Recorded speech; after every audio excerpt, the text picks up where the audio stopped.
extraordinary to see the amount of damage in this one relatively small community that's had the Brisbane River simply come straight over the top of it. The drive-through signs make a mockery of the fast food stores on the side of the motorway, almost completely underwater. While residents watch in disbelief, rescue workers check the flooded homes for anyone who hasn't made it out. Nearby, on the outskirts of Ipswich, a heartbreaking sight. Horses swim for their lives in a desperate search for higher ground. Rooftops offer the only chance, but they can't climb up. Rescue workers try to offer comfort, but there's little else they can do. There's just too much water. It started flowing into Ipswich last night, and with warnings of a 21-metre peak on the Bremer River, residents started packing. It's very scary.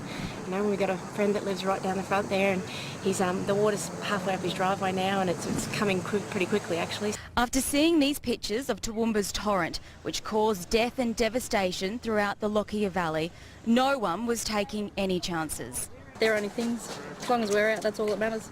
At least 1,200 locals piled into evacuation centres. Among them, Amy Norman, heavily pregnant with her second child. So I'm just worried he's going to come, so... When's he due? Not for a couple of weeks yet, but... While the 4 existing evacuation centres filled up, a local church opened its halls to residents from a nearby retirement village. The word went out on Facebook and Twitter, and our volunteers came in. By morning, the river was nudging 19 metres. Ipswich was a ghost town. Houses surrounded by swamps, children's toys abandoned, the silence eerie. The only way through was by boat.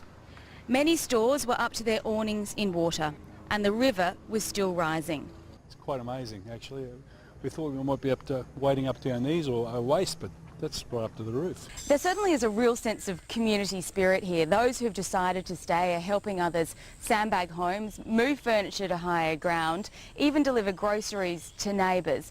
But there have been incidents of looting. Police say they've arrested 2 men. There were long queues at the other supermarket on the outskirts of town. People stocking up, but not just for themselves. You know, it might be hard for them to get stuff in, so we just came down to get as much as we can and get a few things for the people at the evacuation centre as well. Dog food, yes. We found someone's large tan dog, so stocking up on dog food in case there's a few more floating around. Some of those aerial pictures really putting things into perspective for you at home. Obviously in Ipswich, the hotspot last night, there is going to be a massive clean-up ahead, as with many towns downriver and upstream as well. Now, Toowoomba residents are still talking about the incredible torrent that picked up cars and threw them around like toys. As they began cleaning up the mess, they shared stories of the horror they faced. These are the victims of Toowoomba's most devastating natural disaster. Donna Rice and her 13-year-old son, Jordan. Our sympathy and our hearts are with those people that have had losses. The Rice family were in their car when they became trapped in the powerful surge of water that cut through the city.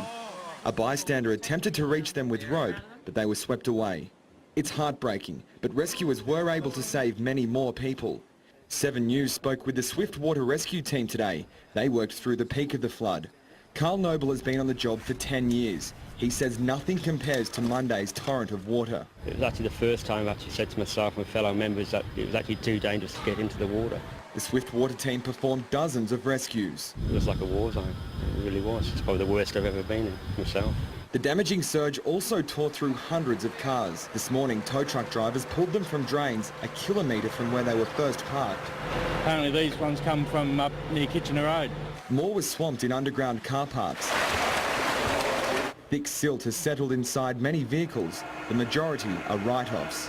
As the mounds of rubbish begin to pile up around Toowoomba's CBD, the reality of what happened here is beginning to sink in.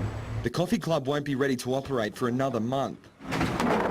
This morning they stripped the shop of everything. Tables, chairs, cutlery, food, all of it gone. They spent the day cleaning at the nearby hairdressing salon. The water-damaged floor will start to rot soon. Our electrical basin chairs are gone, but otherwise all our stock and everything's safe. So we got everything up in time, thank God. They've only just started the repair. It'll be at least a year before their city is rebuilt. In Toowoomba, Michael Scanlon, 7 News.